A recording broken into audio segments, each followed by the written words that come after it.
Oh my goodness. How many of you have ever lost a bag? Raise your hands. All right. How many of you have ever sat at the window and watched them do that? Has anybody else done this? Now, most are not like that, but it is really fun. Now, if I mention the name Boaz, Alabama, does anybody know what that significance is to baggage? Anybody?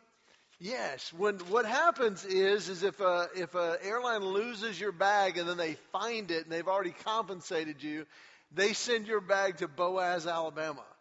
And it's an unclaimed baggage freight. And they go through all the bags and you can buy other people's stuff. And I don't know why you'd want to, but they've got a lot of amazing stuff in there. But baggage. Now, for those of you who are regulars here, my name is Ken. Actually, I get to fill in here every now and then, and I have done that for over a decade and a half, and it's a blast. And I'm actually coming in on Sunday nights to but to spend some time with the men's group, and it has been a fantastic time. I'll tell you about that in a minute. But when Chad told me about this idea of baggage and what's really kind of weighing us down, and I love the different bags here, and there's been a progression of bags. How many of y'all remember when suitcases did not have wheels? Did you remember that? And apparently the big deal was durability. How durable it was. Do you remember the commercial? I really do want to have you raise your hands on this. How many of you remember the commercial with the gorilla throwing the bag around? Do you remember that? Okay, if you remember that, you're old. Okay, that's what that means. And I am as well, but I remember this durability, and then it was practicality. I'll never forget the first time I was at the airport, and I saw somebody pulling a suitcase, and it was still the thin one, but they were just dragging it, and I thought, why are they dragging it? Then I noticed, there's wheels. There's wheels on the back of that, and if you had one of those, it was really cool for about a year, and then they figured out it wasn't very stable, and it would fall over, and then they thought, you know what, why don't we put the wheels on the big side and drag that? And it was this evolution. Now it's like you've got four wheels and you can drag it any different way and just roll it. And now the progression is to have a charger in your bag, a charger.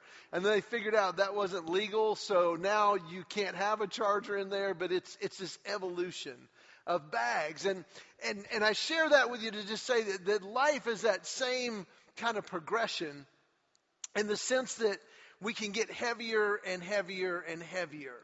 Now, I want to ask this question kind of rhetorically, but how many of us, either right now or at a regular part of life, as we progress, and even though technology gets more, it seems like the feeling of being overwhelmed is more perpetual? How many of us have felt like, you know what, even though I'm at a better place, maybe financially, socially, relationally, I not only feel overwhelmed, but I find myself getting frustrated more and more because I don't have that control. And I've got spread in so many different directions that I find myself more frustrated.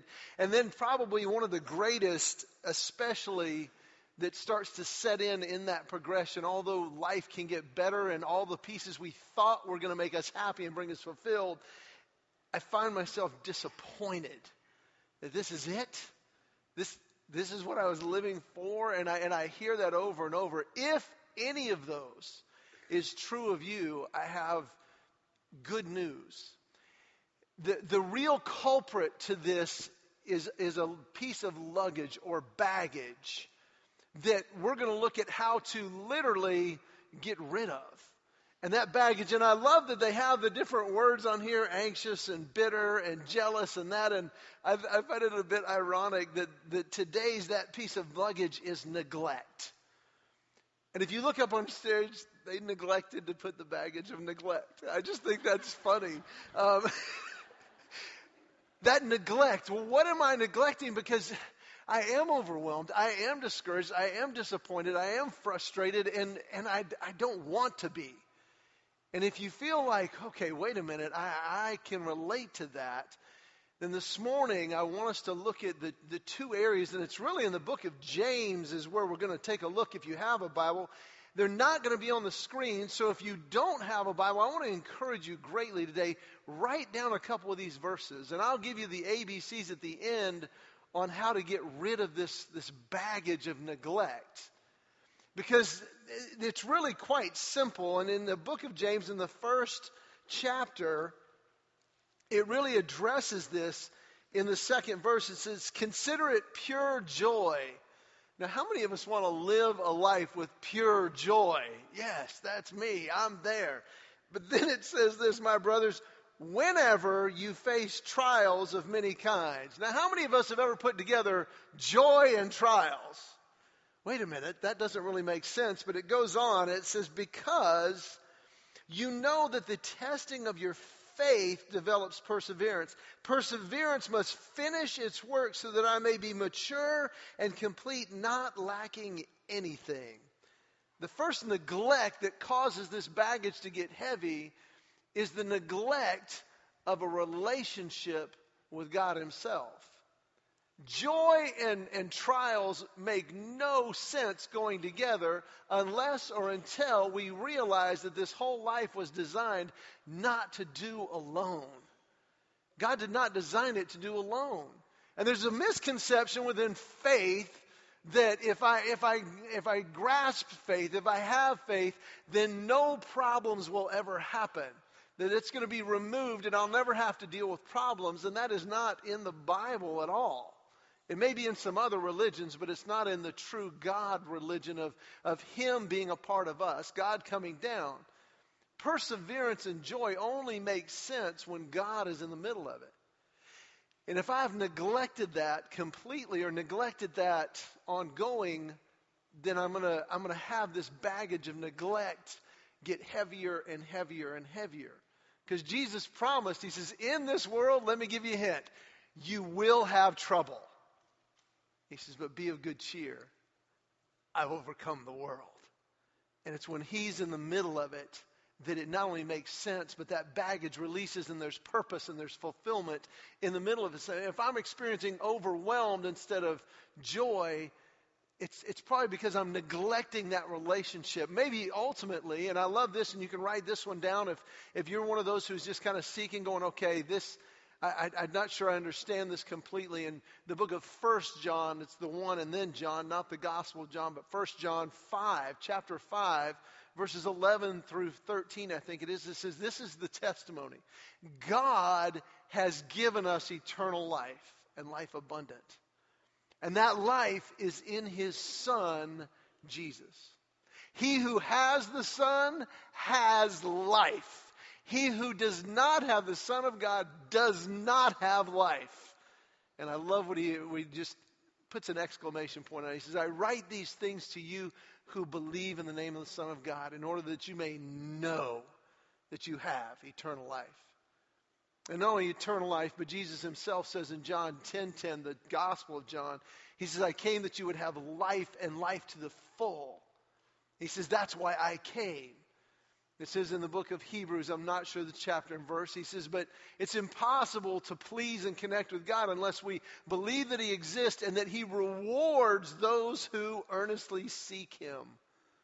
And if we've neglected that, then good luck. Overwhelmed and disappointed and frustrated is going to be the norm.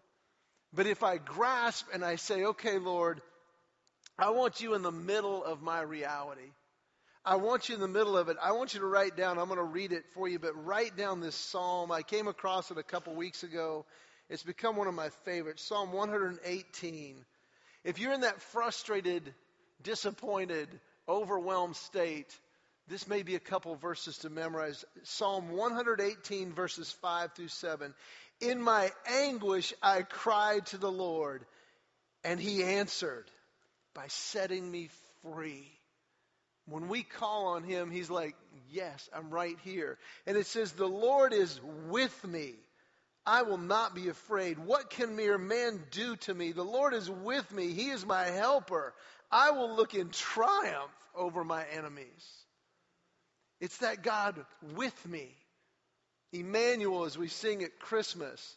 And when we invite Him into those frustrating, chaotic, overwhelming, disappointing areas, He brings freedom. He brings resolve. He brings peace. He brings power. He brings everything we need for that moment. I'll give you one of my examples, and it is a baggage example. Now, you have to think geographically for a minute. I was in Corpus Christi, Texas, okay? Had a show. The next night, and I'm at the airport at 5 in the morning because I got to catch an early flight to get to Phoenix, Arizona. Get that in your mind. Phoenix, Arizona, we've got over 1,000 people, sold out show. I'm really excited to get there. And I get to the airport.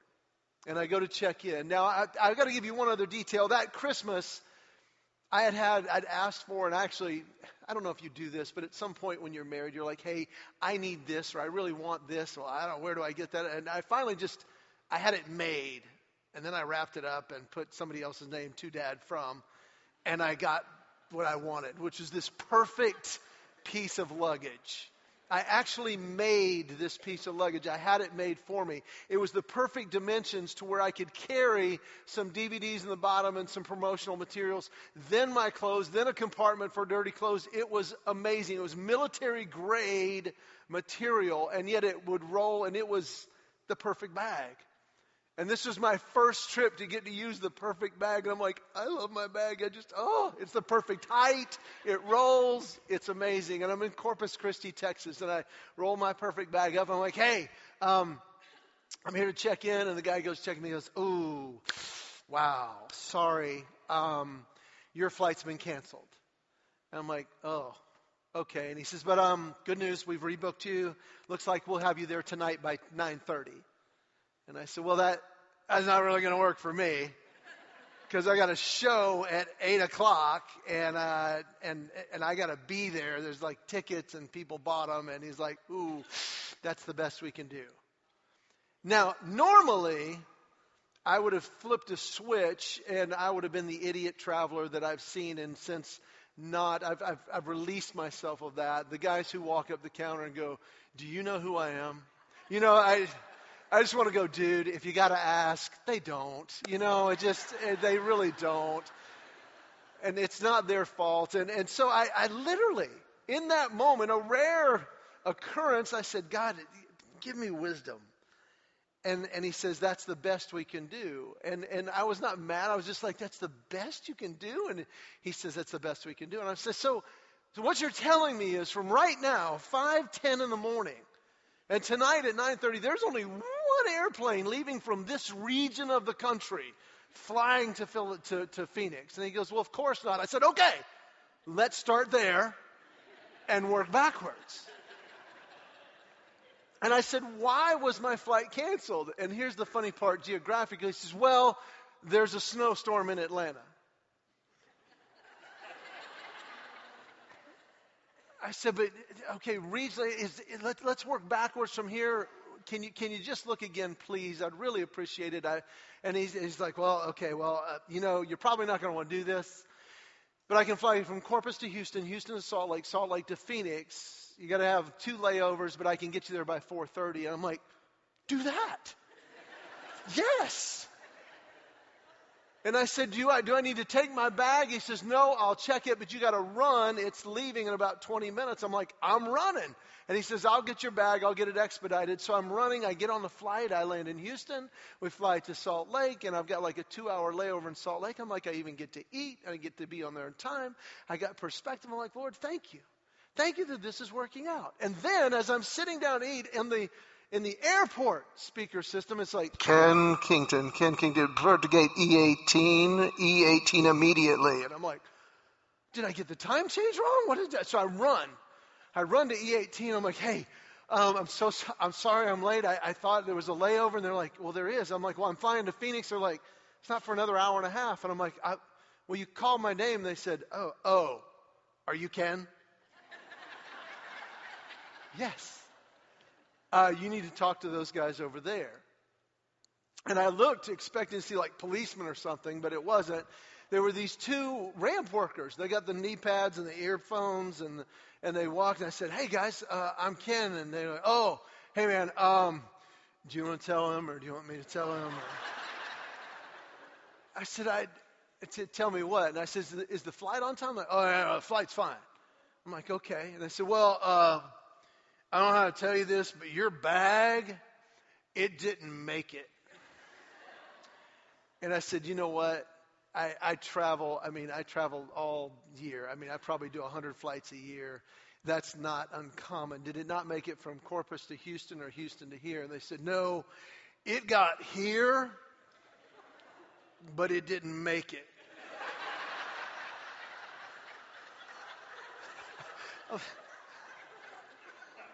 I said, I'm so sorry. I'm not following you. I was in special class and I don't understand the details. Okay, so what do you mean by it didn't make it? I said, well, it got here, but it somehow got in the belt and it ripped and we think we saved most of what was inside. I'm like, most of what was inside? I said, okay. I said, the flight's on time? They're like, yeah. They said, we just want to let you know we've put it in a temporary container and you can make a claim when you get to Phoenix. And I said, well, can I see it? And they're like, no. And I said, I can't see it. And they said, the biggest piece is about this big. And again, I was inviting God into that world going, Lord, that's my new bag. I didn't even get to use it once. That's kind of funny.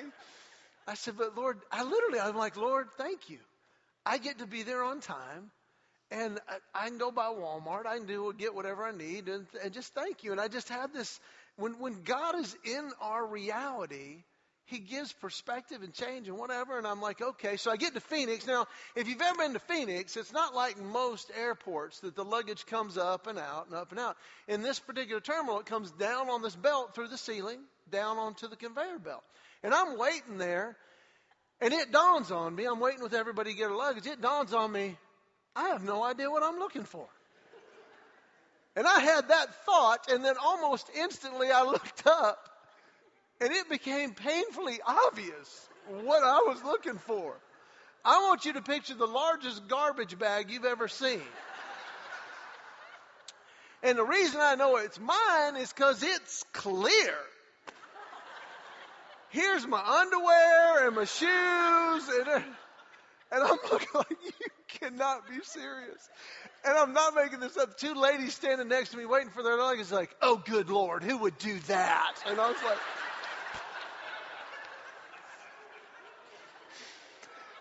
And I'm standing there going, okay, I'm not picking it up. I'm waiting till everybody leaves.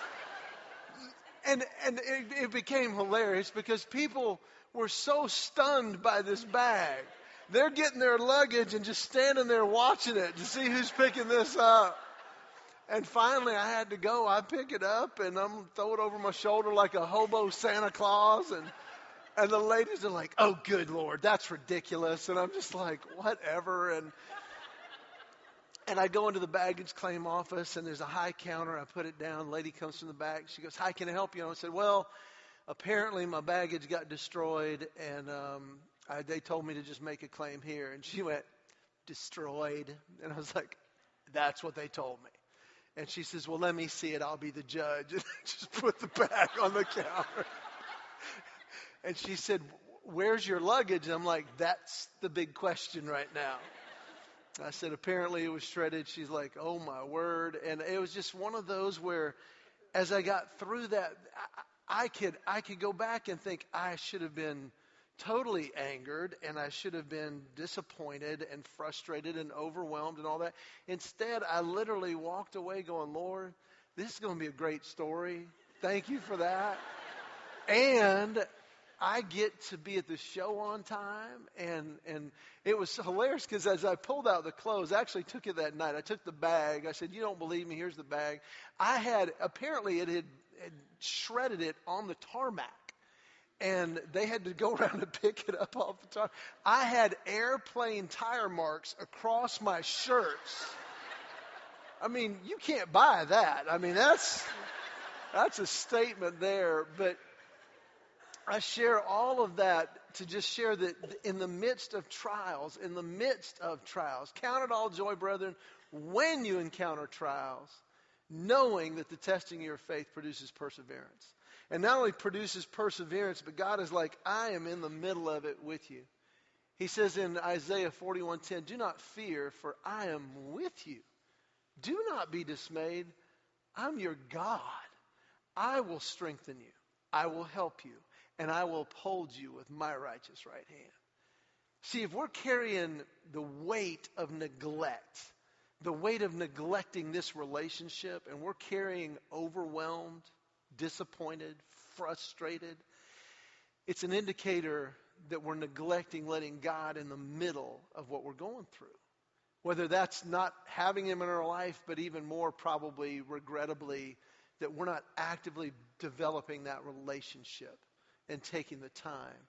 To where I would say, you know what, I'm tired. I've tried all I know to do.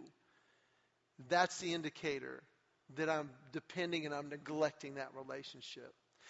There's another one, not only the relationship, but I would say in transition. I shared this with the men in the men's group last week, and it's a wonderful example of how God wants to be a part.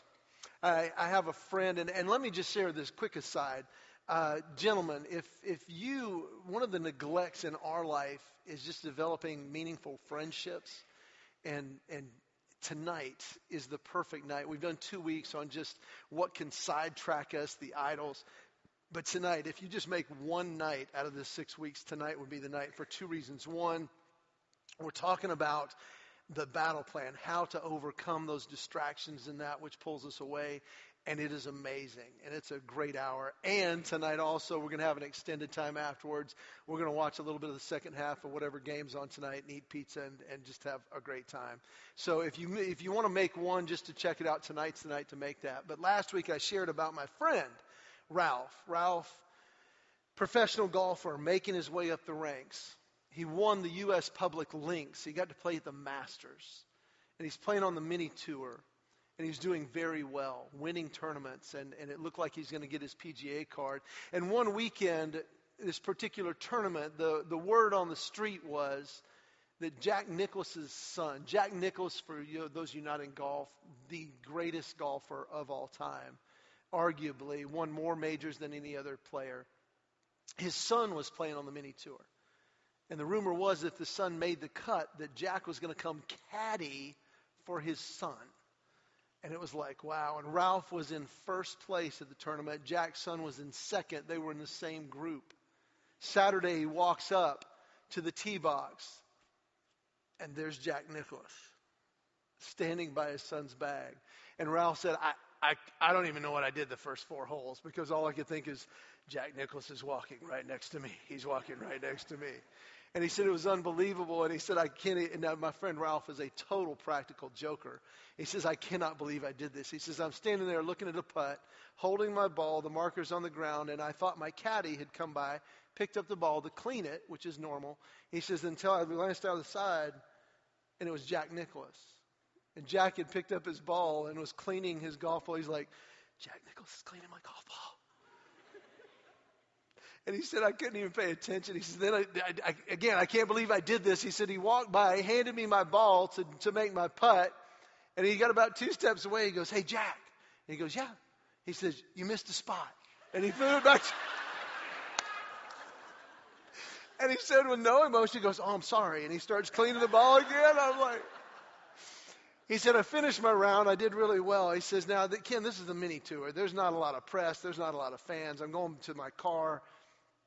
And I hear my name, Ralph. Hey, Ralph. And he's like, I don't know anybody in this part of the country. And he says, I turn around, and there's Jack Nicklaus jogging across the parking lot. Hey, Ralph, have you got a minute? Ralph. And he says, what am I going to say? No, I really got to get to Burger King. There's a Whopper with my name on it. And he says, Ralph, he says, have you got a minute? And he goes, yeah. He says, you know, you're an incredible golfer. He says, but I was watching you today, and I've got a couple tips that I think might help your game. Can I share them with you? And he said, yeah. He says, I got all the time you need. And he says, Ken, he shared that with me. I get in my car, and I start going. All I could think of was, how can I practice? How can I get better? And he says, then God just flicked me in the head and made me realize every day, he's like, hey, Ken. Hey, Ralph. I see what's going on in your life right now, and I've been there. And I've got a few amazing truths, and I want to walk with you through this. Have you got a minute? No, Lord, I really like that extra 10 minutes of sleep, and I got a really full schedule. Not today. And see, that's that step to neglect. That the God of the universe who gave us life, wants us to have life abundant, everything is for our good. And we say, wait a minute, I need that time. I want to stop neglecting that relationship. And secondly, I want to stop neglecting the truth. Not only the relationship, but the truth he gives us. Later on in James chapter 1, let me get back there to it.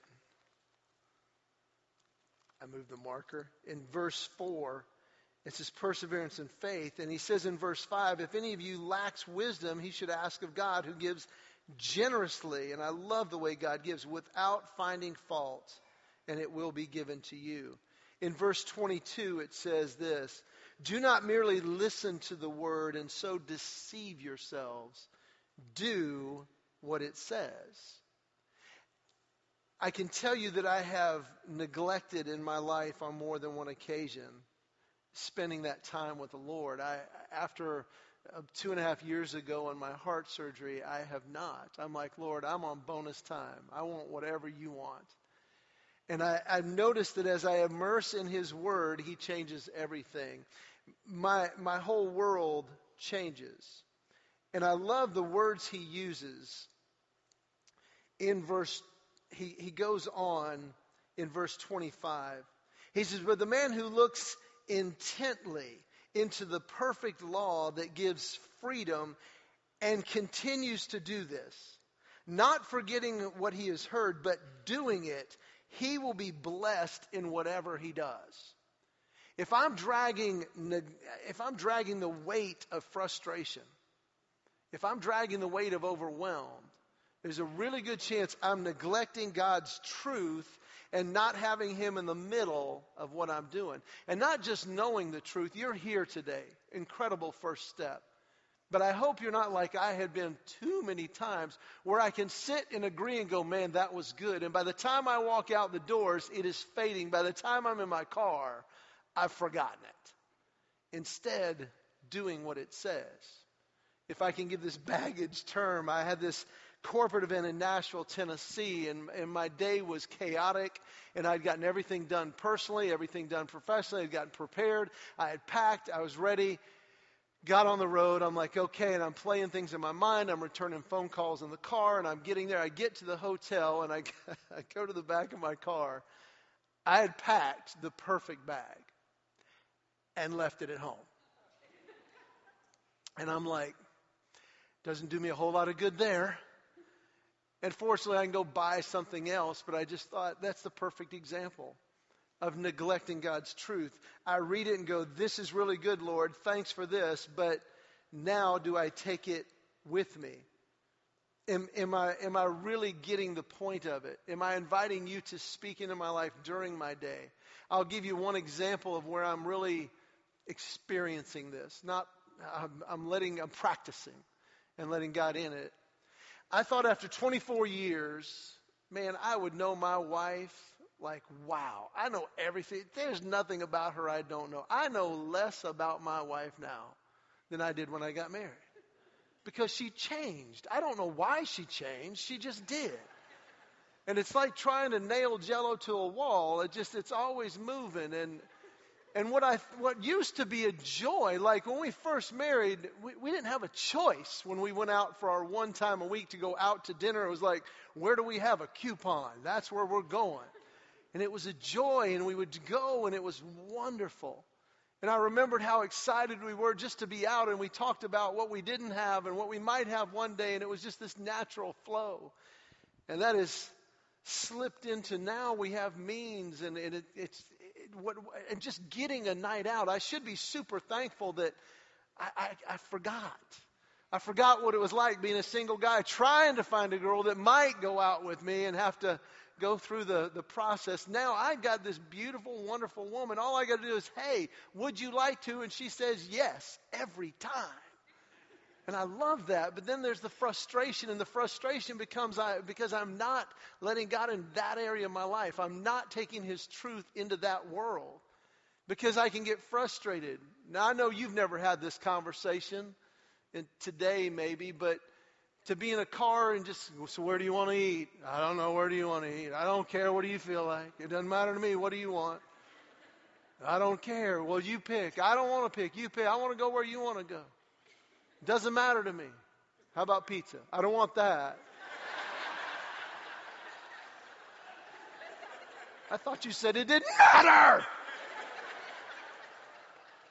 And you can drive around for days. And it's just frustrating. But here's the deal. When we take the truth, so I did. I said, Lord, here's the area. Lord, help me in this area of life. I came across Ephesians 29. It just says that love your wife as you love your own body. And nobody neglects their body. They don't neglect it. They cherish it and nourish it. And I started saying, God, show me how to cherish and nourish. And I started watching my wife. And here's what I discovered. And this was painful to discover. I wanted her to pick because I wanted her to have a great night. I did. And finally I get down to where, well, how about this? Well, that's fine. I don't want fine. I want great. I want blow your mind. This is everything I dreamed of in a meal. That's what I want. It turns out I was just being selfish because I wanted that instead of going, what does she really want? And she likes Mexican. And I don't love Mexican, but that's what she wants. Then die to myself and cherish her, nourish her. What does she really want? She wants me to make a decision. And that's what I thought. And I thought, well, I'll make the decision. But here's what she really wanted. And I love this because I had heard Ephesians 5:22 preached several times. Wives, submit to your husbands. I had heard that. Hadn't heard the verse before it very often. And as I went to find that one and I saw that one, I'm like, ooh. It said, submit yourselves to one another. And then it talks about wives to your husbands. Husband loves your wives. But the key is submit to one another. See, her heart, the way God wired her, was she wants to do this together. And I realized I'm neglecting together. Okay.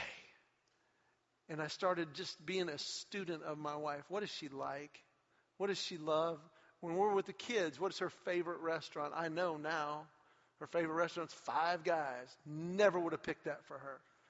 But I watched her, and she loves that with the kids, and we share the fries because the small is this big, and it's just, she loves, okay, I'm learning. And God, will you continue to teach me in this area? And I'm learning in that area, to invite him into every area, and that his truth literally is the result. This morning, we can trade that frustration, overwhelm, disappointment, and we can trade it for what he promises in James, and that is mature, complete, the crown of life, freedom, and blessing. I want to walk in that. If I want to walk in that, I have to stop neglecting my relationship, and I have to stop neglecting the truth, and I have to start living that out. I want to share a simple ABC with you on how to make this functional. And here's what I would like us to do. The band's going to come up. They got a great song to finish us up, but take a moment.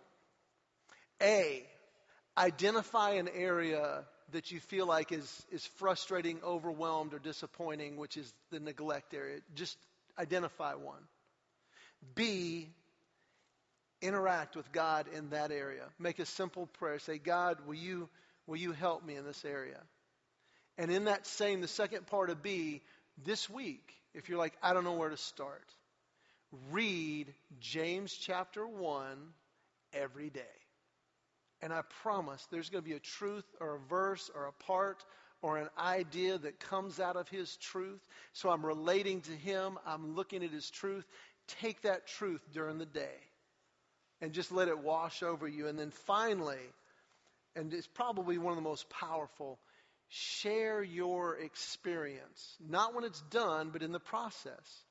and even ask, have you ever been frustrated? Maybe it's a friend. Maybe it's a spouse. Have you ever been frustrated in this area? Well, here's a verse. What have you learned in that area? And talk about it. And what God does is he starts to make that truth reality. And he starts to change everything.